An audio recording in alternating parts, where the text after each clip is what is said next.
Good morning students. Video के इस lecture में हम विराम चिन्ह पढ़ेंगे। सर्वप्रथम हम विराम चिन्ह की परिभाषा को जानेंगे। लिखित भाषा में प्रयुक्त किए जाने वाले चिन्हों या संकेतों को ही हम विराम चिन्ह कहते हैं। ठीक, जैसे आप लोग लिखते हैं, आंसर्स वगैरह लिखते हैं तो क्या होता है, पंक्चुएशन मार्क ज़रूर लगाते हैं, उसी को यहाँ पे विराम चिन्ह कहा जाएगा। क्यों? अगर पंक्चुएशन मार्क ना यूज़ करें, हम विराम चिन्हों का प्रयोग ना करें तो कई बार अर्थ का अनर्थ भी हो जाता है। ठीक है, एक एग्जाम्पल से समझते हैं। जैसे आप किसी के पास अपनी कोई समस्या लेके जाएं, है ना, और सामने वाला ये बोले कि ठीक है हम देख लेंगे, तो क्या होगा, एक भावना आएगी कि अच्छा सामने वाले आपके मदद के मूड में है। लेकिन दूसरी तरफ अगर ये बोले अच्छा हम देख लेंगे, तो क्या होगा, आपको धमकी जैसी लगेगी। देखिए शब्द सेम ही है, एक ही है, लेकिन विराम चिन्ह जो है बदल गया। विराम चिन्ह के बदलने के साथ ही इसके भाव भी बदल गए। ठीक, उसी के लिए हम लेखक के विचारों को आसानी से समझ जाते हैं। अगर विराम चिन्ह का प्रयोग सही से किया गया होगा तो आपको आसानी से समझ में आ जाएगा। ठीक, अब देखिए हिंदी में प्रमुख 13 आपके विराम चिन्ह हैं जिसका प्रयोग हम सभी करते हैं, आप भी करते हैं। बस इसके नाम थोड़े से आपको देख करके पहली बार बहुत भारी भरकम लगेंगे, लेकिन जैसे जैसे हम इसको पढ़ते जाएंगे, इसका नाम जान जाएंगे, तब अंत में आपको इस वीडियो लेक्चर के अंत तक आपको लगेगा कि इसमें ऐसा कोई भी चिन्ह नहीं है जिसका प्रयोग आप नहीं करते हैं लेकिन उसका ऑफिशियल नेम नहीं जानते, बस दिक्कत ये है।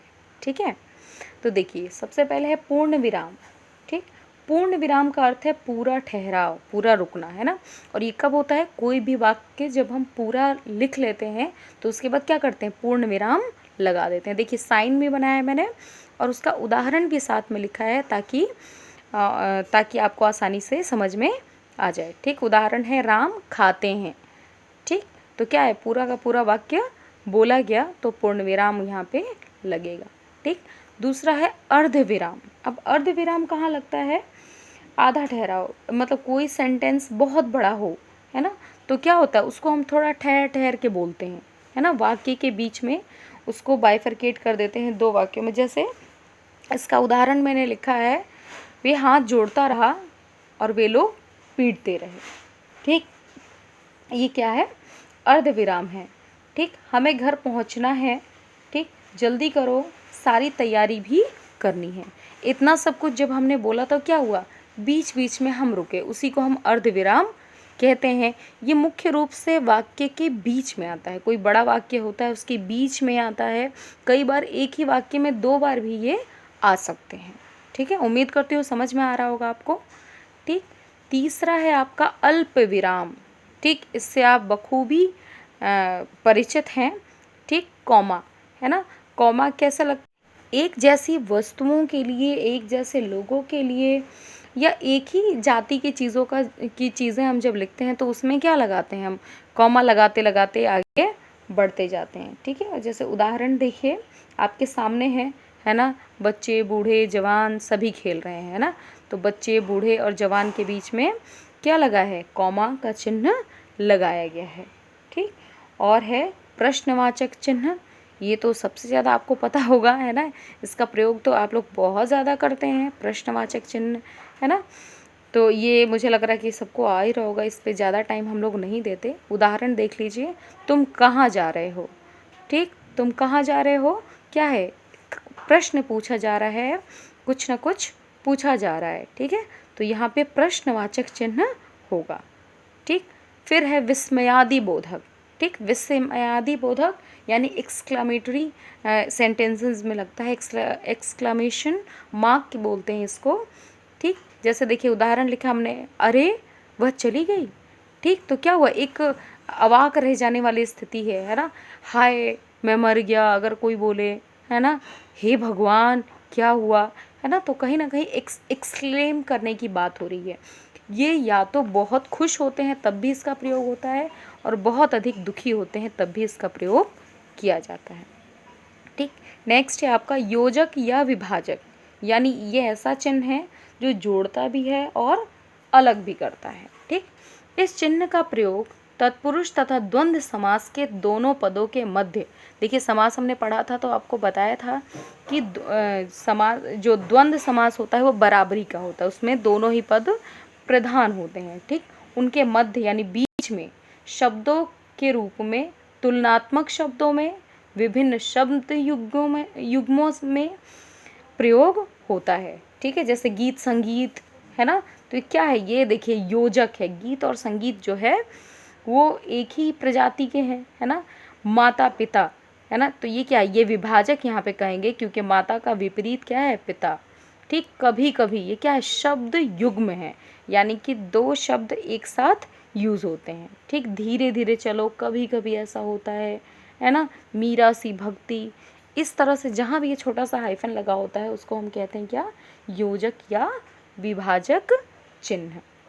ठीक, समझ में आ रहा है ना आपको? प्लीज़ आप लोग कमेंट बॉक्स में लिख करके ज़रूर बताया करें कि समझ में आ रहा है कि नहीं। ठीक है, फिर है निर्देशक चिन्ह। यह चिन्ह भी बड़ी लकीर की तरह होती है, आपके सामने बनाया है मैंने। ठीक, जैसे उदाहरण है, उसने कहा था, ये हुआ और उसके बाद आपने अपनी पूरा सेंटेंस कह दिया। पर योजक चिन्ह से इसका आकार बड़ा होता है। देखिए योजक में क्या था, छोटा आकार था और यहाँ पे थोड़ा बड़ा है ना। उदाहरण है, गांधी जी ने कहा था क्या, सत्य और अहिंसा से हम देश को आज़ाद करा सकते हैं। ठीक है, तो ये क्या हो गया, निर्देशक चिन्ह हो गया। फिर 8वां है, देखिए उद्धरण चिन्ह। ठीक, उद्धरण चिन्ह में क्या है, जब हम किसी की स्टेटमेंट को लिखते हैं, है ना। जैसे तिलक ने कहा था, स्वतंत्रता हमारा जन्म सिद्ध अधिकार है, यानी किसी की कोई स्टेटमेंट होती है ना, कुछ सेज होती है ना, उसको जब हम लिखते हैं उसी के शब्दों में, तो वहाँ यहाँ पे उद्धरण चिन्ह लगाया जाता है। ठीक, जैसे रश्मि ने कहा, मैं स्कूल जाऊंगी। ठीक है, देखिए ये उदाहरण इसलिए लिखा क्योंकि आप सब लोग घर में पक रहे होंगे बेचारे, है ना, स्कूल जाने का सबका मन हो रहा होगा, इसलिए उदाहरण डाला कि मैं स्कूल जाऊंगी। ठीक, फिर है विवरण चिन्ह। ठीक, विवरण चिन्ह किसी भी चीज़ का विवरण जब दिया जाता है, ठीक है, तो वहाँ पे ये चिन्ह लगाया जाता है। जैसे भाषा के 2 रूप है, लिखा है ना, लिखित और मौखिक। ठीक, इसको और चीज़ें जोड़ सकते हैं इसमें, जैसे हम कहेंगे कि अच्छा तुम्हें किस बच्चे ने मारा है ना, किसने मारा तुम्हें, तो तुम बताओगे कि मुझे उसका नाम नहीं पता, लेकिन उसका हुलिया कुछ ऐसा है, वो लंबा है, तगड़ा है, जो भी चीज़ है। तो क्या है, किसी के बारे में विवरण देना, किसी के बारे में बताना। ठीक है, उसको विवरण चिन्ह कहा जाता है। ठीक है, फिर है कोष्टक चिन्ह। उदाहरण है नेताजी, है ना। अब सिर्फ नेताजी भी कहा जाता है तब भी आप समझ जाते हैं कि सुभाष चंद्र बोस के बारे में ही कहा जा रहा है, उन्हीं के बारे में बताया जा रहा है। ठीक है, तो सुभाष चंद्र बोस जो है वो फिर भी हम क्या, कई लोग नहीं समझ सकते, इसीलिए हमने क्या किया, कोष्टक में सुभाष चंद्र बोस लिख दिया, है ना। हम अपनी भाषा में भी इसका प्रयोग करते हैं।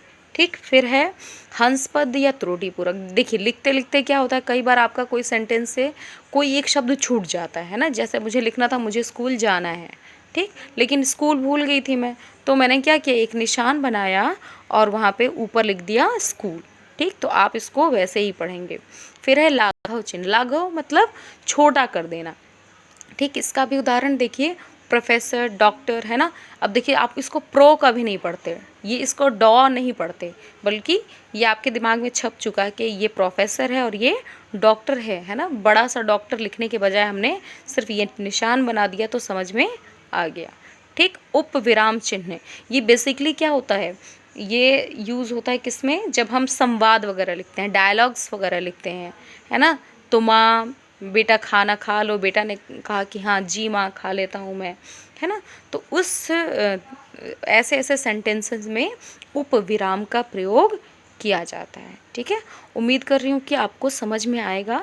अभी इस वीडियो के अंत में मैं एक छोटा सा वर्कशीट दूंगी आपको, उसका उत्तर जो है मुझे कमेंट बॉक्स में लिखकर बताना है। ठीक है बेटा, एक वीडियो को बनाने में, अपलोड करने में काफ़ी टाइम जाता है, तो प्लीज़ आप इसका फ़ायदा उठाइए। बेटा इसका उत्तर आप कमेंट बॉक्स में लिखेंगे। Thank you so much.